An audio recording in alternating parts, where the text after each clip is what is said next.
Welcome back to this week's edition of Freedom and Prosperity Radio, the weekly radio news program that we put together here at the Virginia Institute for Public Policy. He is, well, quite frankly, a legend in the world of jurisprudence, and it is an honor to have on the program to help us break down the Mueller Report, the former U.S. Attorney for the Southern District of New York, Senior Fellow with the National Review Institute and contributing editor for the National Review, Andy McCarthy. Andy, welcome back to Freedom and Prosperity Radio. How are you doing, sir? I'm doing great, Joe. It's a pleasure to be with you. So you've testified before the House committee. Actually, your testimony is so good that National Review just published it, by word for word. And I think my long history with U.S. attorneys from the Southern District of New York go all the way back to Poughkeepsie and a young lady named Tawana. I understand what happens when passions and rhetoric overwhelm jurisprudence and evidence. Is that, sort of a subtext of what's at play here in the Mueller report, that there isn't as much there as there are, words to be spoken about it? Well, Joe, the interesting thing I come away from the hearing with is that the Mueller report, as we read it, is very different from the Mueller report as it lives on in the four corners of hearing rooms that are controlled by congressional Democrats. So whereas the report, as we look at it, finds that there's no collusion conspiracy between the Trump campaign and the Kremlin, collusion with Russia and the conspiracy to do so is alive and well, and certainly was in that hearing room. And everybody in the report that Mueller stopped short of saying is an actual Russian operative. Mm-hmm. In these hearings, in the hearing I testified at the other day, not only becomes a certified certain Russian operative, but actually is, tasking Trump campaign people to do this, that, and the other thing. So you get a very different reality in there. It's not really reality, but you get a very different flavor of what's left of collusion in these hearing rooms than you do from the Mueller report, I think. Well, we see it in this George Stephanopoulos, or as I like to call him, Sam Seaborn, interview with President Trump. He hates it when he's reminded that he was Rob Lowe for a while. So George Stephanopoulos, who bashes the president for 2 years, and then as soon as the president says, hey, do you have time for an exclusive? It's, yeah, sure. But he gets there, and he's the one that says interference. The president even rebukes him and says it's not interference to listen to people. But immediately after that, Chuck Schumer, Nancy Pelosi, and everyone on down picks up the word interference, and that's the word they heard. And it wasn't even a word that the president said. It was something inserted into the narrative by a reporter, and then they go off with it. It seems to be that that's what they're doing. They'll say the president says something, and then the echo chamber takes over. Yeah, well, this I thought was very reminiscent of Stephanopoulos' setup of Mitt Romney in the 2012 campaign when he asked him about whether the Constitution would permit banning contraceptives, and Romney looked at him like he had three heads and said, George, no one's talking about banning contraception. Where are you getting that? And of course, that as soon as the question was put, there was an echo chamber organized to run with it, and it became the war on women narrative that they ran on the election. So I think killed him. This is kind of the same sort of thing. I have to say that this is one of the sillier things that has come up recently, and I actually think this may transcend silliness into something that's more dangerous than that. Oh, really? And what I mean by that is this.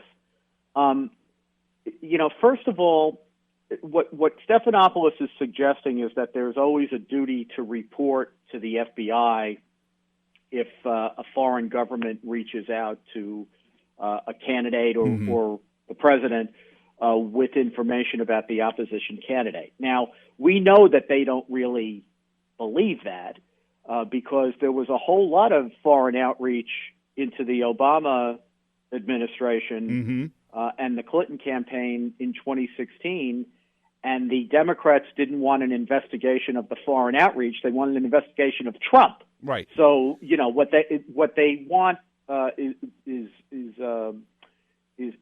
directed by partisan politics, not some principle about foreign outreach. But I guess my reaction to this is twofold. Number one, we are a free expression society, which is built or based on the principle that good information always wins out over bad information in the arena of ideas. So we don't ban information. We make it compete with other information, and we're actually more interested in whether it's accurate or not than where it comes from. True. And you certainly couldn't put a dollar value on this information, on information exchanges as a way to try to ban the exchange of information. Even Mueller tried to, in his report, looks at the Trump Tower meeting of June of 2016 under the campaign finance laws and sees if he can sees if he's able to bring it under that rubric and finds himself unable to put a dollar value on it. So I think constitutionally that's problematic. But what I worry about more, Joe, and this is something that nobody really is addressing here, but I think it may be the most important issue, and that is there's no country in the world that does more to try to influence the politics and the governance and sometimes even the elections in other countries than the United States does. We do that. We are the most consequential country in the world, and we do more of this kind of stuff than anybody. I'm not saying that we hack accounts and stuff like that, although, you know, if you talk to some of these CIA Cold Warriors, they could tell you some stories. Oh, sure, but I don't doubt it. But the point is, why, other than Trump derangement and this need that they have to take whatever shot seems to be available at Trump at any point in time, why would you want to create norms or create a situation under our own law that would make it more difficult for our intelligence community to act in the world and to influence events in the world? And what I keep telling my Democratic friends is, you know, I don't know if it'll be 18 months from now or 5.5 years from now, but at some point in time, Trump is no longer going to be president, and we're still going to, as the United States, need to be able to exchange information with other countries and act in the world in a way that influences the events in other countries. I don't know why, in order to score partisan points now, you think it's worth compromising our ability to do that in the future. Yeah, it's one of the things I think was spelled out so eloquently, even in our framing, was that there was always going to be the next person up at some point. Andy McCarthy, National Review, former U.S. Attorney, Southern District of New York, perhaps none better to analyze this in a legal way. One of the things that you mentioned in that last bit about our ability to go off into other countries and have relationships with them, if we had gone into another country with military might, the left, Chuck Schumer, Nancy, it's American empire. It's America. But if Barack Obama goes and visits Hugo Chavez before the inauguration and they exchange autograph books, oh, look at this, he's a citizen of the world, and somehow they're not connected to one another. Right.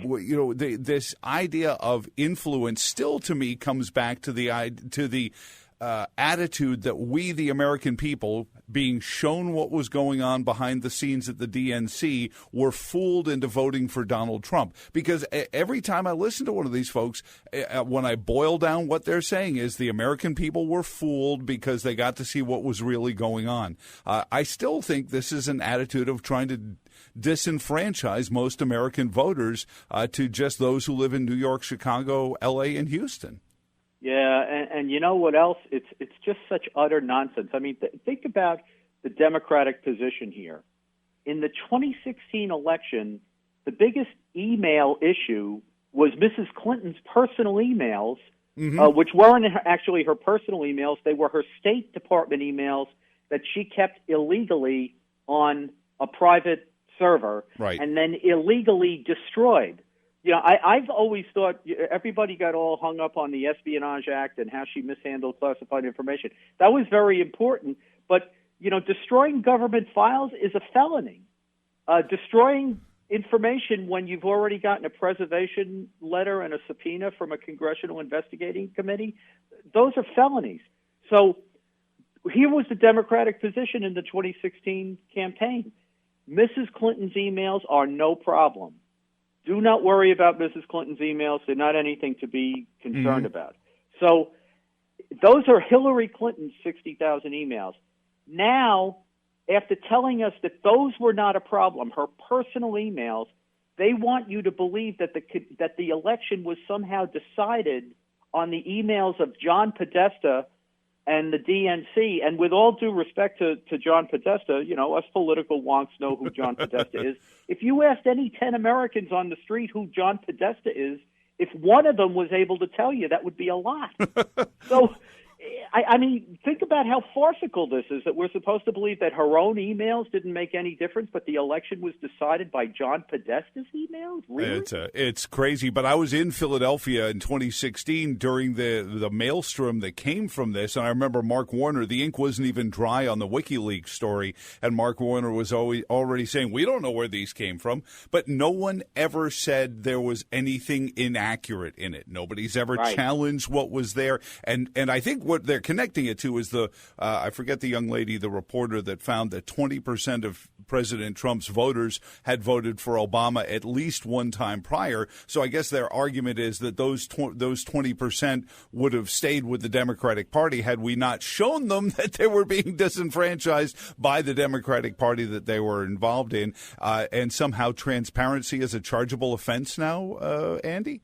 I guess. Well, you know, I've always thought this was amusing about this, Joe, because nobody ever wanted to grapple with the fact that no one could accuse the Russians of making up these emails. This was not propaganda it wasn't misinformation. These were the accurate, actual emails. Now, I want to be clear. I'm not endorsing hacking. I'm not endorsing stealing stuff from people. I was also offended by the fact that Donald Trump's tax information was stolen and was put on the front page of the New York Times, which the Democrats, at the same time they're complaining about their stolen emails, they didn't seem to have a problem with that. They thought the important thing was the information, right? But my only point here is if the Democrats are upset that the Russians accurately reported or disclosed things that embarrass them but didn't do it to the Republicans, my reaction to that as a conservative Republican is welcome to our world, because that is what the media does to Republicans in this country every single day. We deal with all the time the fact that we have a media that is biased in favor of the other party and reports on Republicans in a way that is skewed compared to how it reports on Democrats. So I'm not saying it's a good thing that Russia did what it did. And unlike the Democrats as of 2:00 in the morning on November 9th, 2016, I'm an unreconstructed Cold Warrior. I think Russia's a menace. Oh, absolutely. And I thought so before the election. I think so now. I've always thought so. But look at I'm sure, by the way, that the minute Trump is gone, the Democrats can then go back to their why can't we be friends mode. Well, right, or the reset button that Secretary Clinton mentioned, talking about there. Maybe that's how the emails got there, is when she hit the reset button. Andy McCarthy, senior fellow at the National Review. I have to ask, though, is it oversimplifying this to point out that the crisis in this is that if you can do this to the President of the United States, what's to say it can't be done to your cousin or the talk show host that that brings up something about the mayor, and they can turn the attorney general or the Commonwealth's attorney here in Virginia on you. We see Bloomberg has got paid operatives in the Virginia Attorney General's office going after specifically people that give money to climate deniers, supposedly, and on the list. And the Southern Poverty Law Center has their list. If we can target people with law enforcement, then there's no law enforcement anymore. It's just like Zimbabwe, and whoever has the pickup truck with the guys and the guns in it wins. Yeah, this is a very profound problem. The politicization of our intelligence services and our law enforcement, which was a problem throughout the Obama years, continues to be a huge problem. I mean, we're talking about a legacy where the intelligence analysts were pressured to conform their reporting to Obama administration political narratives. The IRS was weaponized against conservatives who might have opposed the president on political grounds. Yep. We had scapegoat prosecutions of for example, the video guy in the Benghazi massacre. Absolutely. The prosecution of Dinesh D'Souza, which, I'm not saying that D'Souza didn't violate the campaign finance laws, but, his violation was trivial compared to, say, the 2008 Obama campaign violation, which they were allowed to settle with an administrative fine. And yet, they scorched the earth to prosecute D'Souza. So, I mean, there's a lot that went on in that 8 years, and I don't think we've gotten over it yet. And it continues to be a big problem. Is there a fix from where you said, having done justice in probably one of the most contentious and most I don't know if prickly is the right word, but so on edge in the New York metropolitan area, trying to do justice in that area is got to be the most challenging thing outside of maybe being the U.S. Attorney General. Is there a fix for it? And if so, can you shine a light towards it? Because I just can't get over the idea that this is going to get worse before it gets better, and I don't know where the getting better starts. I think really the fix is in our hands. If the American people don't want this kind of governance, they're going to, what we'll get at the ballot boxes is people who won't engage in it. And, after being in the Justice Department for 20 years, I can tell you that, personnel is policy. So if you get good people who are committed to the ideals of justice that is not politicized and that is blind in the best sense of that phrase, then we're going to be fine. If people are not horrified by the idea of weaponizing our intelligence and our law enforcement, and they continue to elect people who are going to engage in that sort of thing, I don't see that you can do much to prevent it. Well, I appreciate everything you do, and thank you so much for taking some time out with us this week on the program. He's Senior Fellow for the National Review Institute and contributing editor at National Review, Andy McCarthy. Thank you so much. Have a wonderful weekend, and appreciate your visit with us. Thanks so much, Joe. And thank you for listening this week to Freedom and Prosperity Radio. For all of us here at the Virginia Institute for Public Policy, my name is Joe Thomas. Till next week, so long, and thanks for all the fish.